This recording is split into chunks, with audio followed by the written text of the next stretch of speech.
Welcome back everyone to my Let's Play of Final Fantasy II for the Nintendo Famicom. Last episode, our party, Fess, Maxine, Booker, and the White Mage Minwu made contact with the rebel sympathizer in Bafsk where they're building the Dreadnaught, and he showed us the way to get to the Dreadnaught. So we're gonna head there now. We gotta go through this small little dungeon. It's the Bafsk Sores. There's a few treasures in here that we're going to get. Nothing that we need, but we can always sell it to try to build up that money that we need to buy the second Rithal sword there that we want for Fess. So, but enemies are not too much of a problem. No new enemies to encounter in this area. So, still basically just, you know, level 1 enemies. So, and plus is the short dungeon, so shouldn't have any problem with it whatsoever. So, but now one thing is that after this dungeon, when we complete this dungeon and report back our findings to Hilda, we're actually going to lose Minwu. This game is similar to the Final Fantasy Legend 2 in that we're going to have a rotating fourth character. Well, in Final Fantasy Legend 2, you got a rotating fifth character. So yeah, somebody's going to keep popping in and out of our party at different points. I will make sure to let you know when somebody's going to leave, because with the exception of 2 cases, whenever a person leaves your party, they're not coming back into your party. So you want to take off all their gear to either give to the new party member that you're going to get in, or to just sell it. So, in our case, we'll be giving it to the other party member because, like I said, we're mainly going to be using bows with all our fourth party members. That way we keep them in the back row so that they're not drawing attacks. We want to draw attacks to, 1, get hits so we gain hit point increases, and 2, we also want to draw those attacks because dodging attacks helps build up our evasion, and helping build up evasion helps build up our agility, and agility is like the be-all, end-all stat basically in this game, similar to Final Fantasy Legend 2. So, the same team that did the Saga series, which Final Fantasy Legend 2 was a part of, basically did this game too, so you see a lot of crossovers in the systems, so in the mechanics of the games.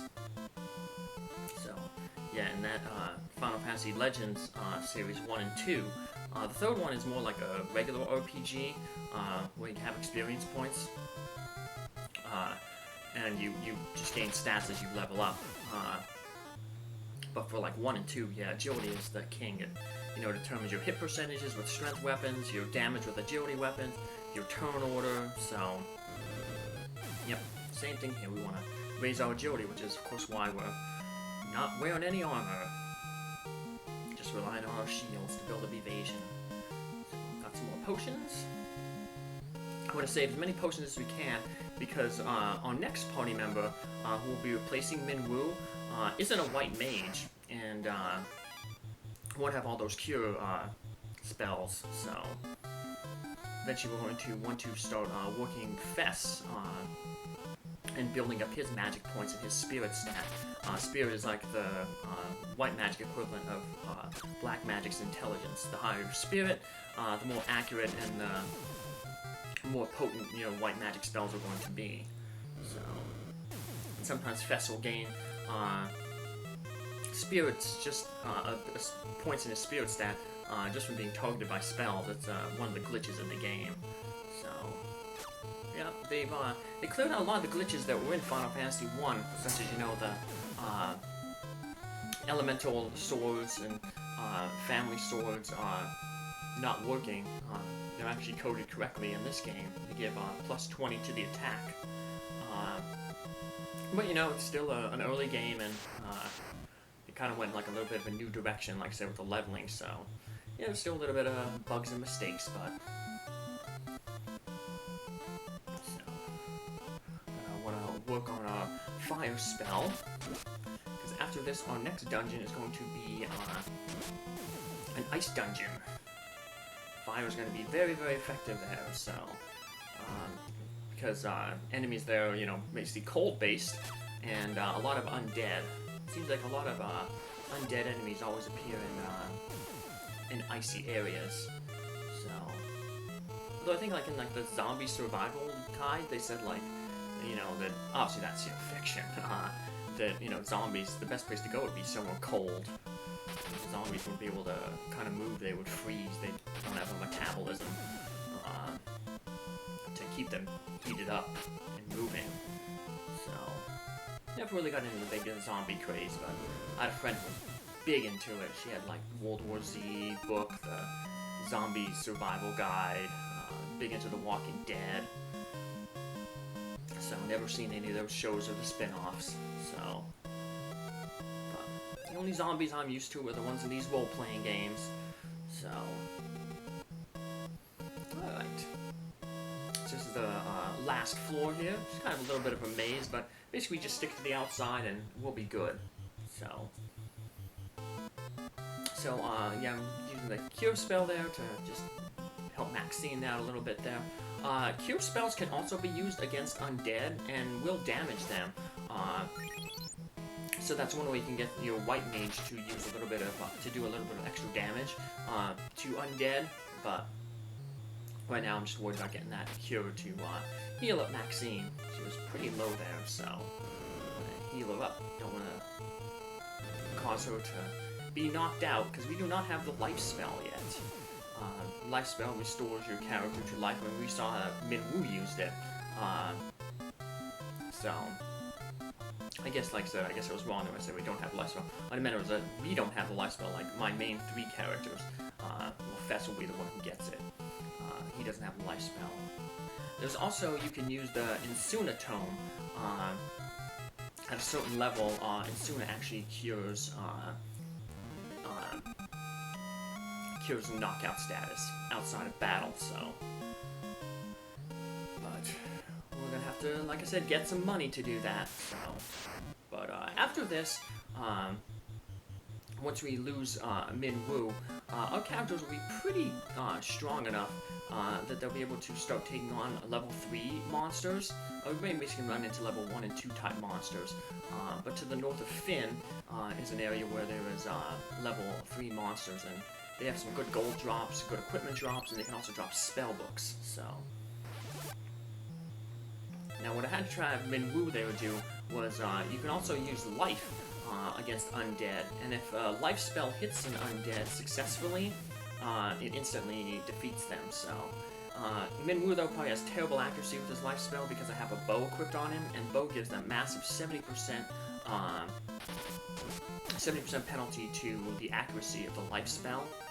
So even though Minwu has like life 7, so he's casting it 7 times, basically, you know, it's only having like a 30% chance to hit because of that massive 70% penalty. The only thing that gives you'd have more penalties if you have like a weapon and a shield, because shield gives 70% as well, and then you would add on your weapons. So, like I said, different weapons give different things. So like knives are lowest, then staves, then you have spears, sword, axes. So, still getting these big groups. I don't know about y'all, but I'm getting tired of fighting these vampire leg eaters, vampire thorns, and bees and queen bees. So, unfortunately, they're going to be with us for about 80% of the game. About 80% of the game. After a certain event, the overworld enemies will change and be, you know, basically all the way 3 through 5. But for the most part, for most of the game, we're going to be running into these weak enemies, which is bad because, like I said, the lower the rank of the enemy, the less you get, you know, skill points. So, and the bad thing is, they don't take the average of all the enemies. So, say you have like a level 3, a level 3, a level 3, and a level 1. You think you'd add them all up, you know, you get, you know, 10 divided by 4, 2.5. If they round it down, it'd be like a level 2 encounter. No, the encounter always goes with the lowest amount. So you can have 7 level 3 enemies and 1 level 1 enemy, it'll be a level 1 encounter. So, yeah, the game kind of sticks you like that. It does you wrong. So, Another thing that is doing us wrong right now is the poison status that Booker has. A lot of times we're getting the Envenom status. Envenom status is a temporary status, so it can remove on its own. But poison has to be healed either in battle or outside of battle with an antidote or the Insuna spell. If a character has a status ailment on them, they won't get any stats for that battle. So, yeah, unfortunately, Booker couldn't have gained any stats because he had a poison status on him there. So, if I would have had an extra turn, I would have used, Insuna to take that off of him. But, unfortunately, we finished off the enemies before I can do that. So, I don't know if he would have gained a stat point in the meantime, though. He might have gained a hit point of stamina because he did get hit there, but... Alright, straight ahead. Hey, we have the Dark Knight. I thought he was called back to Palamecia. You fools thought I'd return to Palamecia before the Dreadnaught was finished? Surrender before it's too late. Consider my words. We will meet again. And then he leaves, and hey, it's Borgin. How'd he get here? Ha, serves you right. And he runs off, and then we run out after them. But it's a little too late because the ship takes off to blaze a path of destruction. Now, we want to head over here to this room where Borgin was at, because there's a very important item that we need to get here. It's whatchamacallit, it's an item that we won't use for a while, but it is very, very important, so...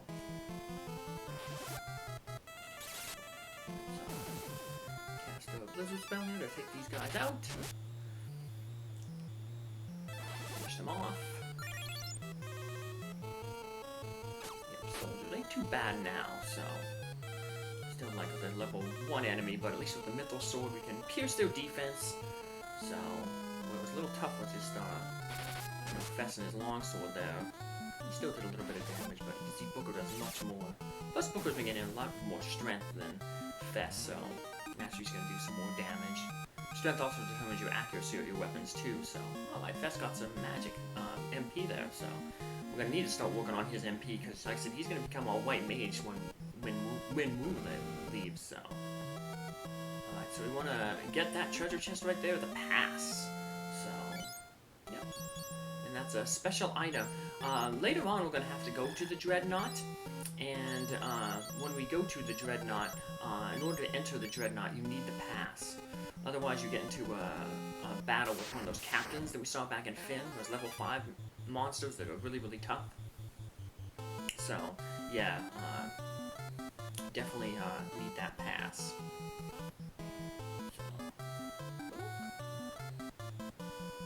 Let's just take out more of these bees and leg eaters and vampire thorns.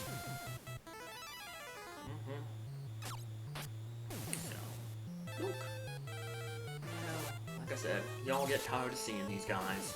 But like I said, I don't want to cut battles out of this Let's Play, because that way, like you can see that you don't need to do those cheats or those exploits like the select cancel glitch to build your characters up or target your own party members. So, kind of like what I did with the Final Fantasy Legend 2 and 1. I didn't remove battles from there, so because I wanted to show all the actions that I was taking. So, unlike Final Fantasy 1 or the Dragon Quest series that I'm going to be doing after I finish Final Fantasies 1 through 3, I'll be cutting out extra battles that don't really show anything new.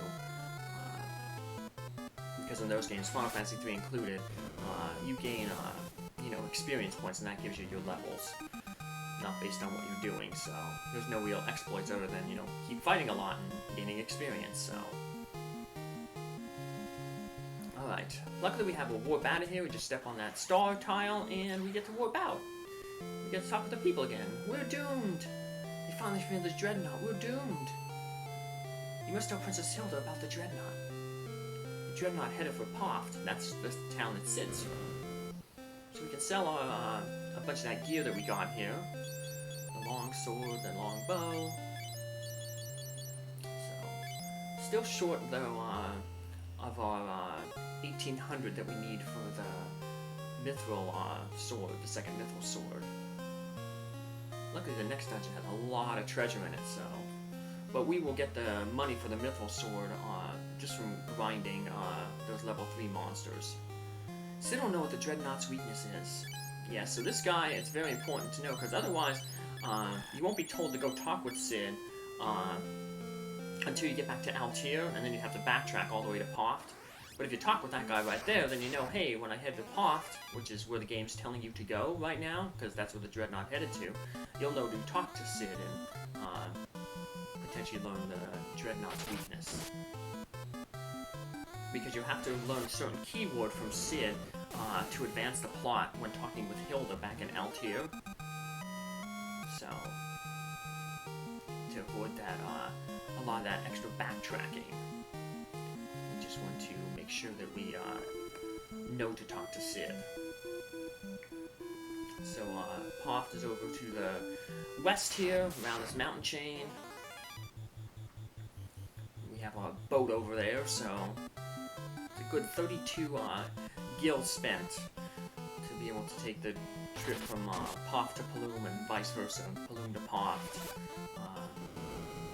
Save you having to watch me fight a bunch of goblins, bees, queen bees, and leg eaters and vampire thorns. So, I wonder, I think in future editions of the game, they have like an in-game bestiary that shows you how many of each enemy you've defeated over the course of the game. So, that'd be really interesting to find out. If you're really, really bored, viewers, and have absolutely no life, you can go through and count for me if you'd like. No, I won't want anybody to do that. Time is really, really precious, and it's not going to do anything, so... But, yeah, don't ever waste your time doing that. So,